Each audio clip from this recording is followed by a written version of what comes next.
Habits that increase rizq in Islam. Taqwa, fear of Allah. Being mindful of Allah in every action brings blessings and unexpected sources of provision, as promised in the Quran. 2. Regular prayer, salah. Praying on time strengthens your connection with Allah and invites barakah into your life and earnings. 3.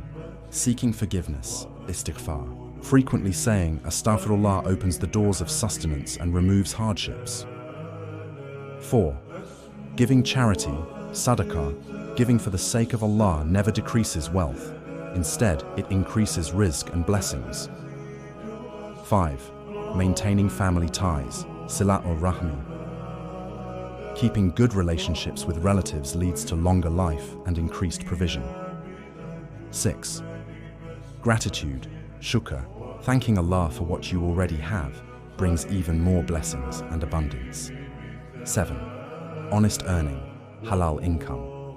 Earning through lawful means brings peace, acceptance of dua, and blessed sustenance. 8. Making dua for rizq. Consistently asking Allah for provision shows reliance on Him and brings divine help. 9. Trust in Allah, tawakkul. Relying on Allah while making effort invites unexpected opportunities and ease. 10. Helping others. Supporting people in need brings Allah's help and increases blessings in your own life.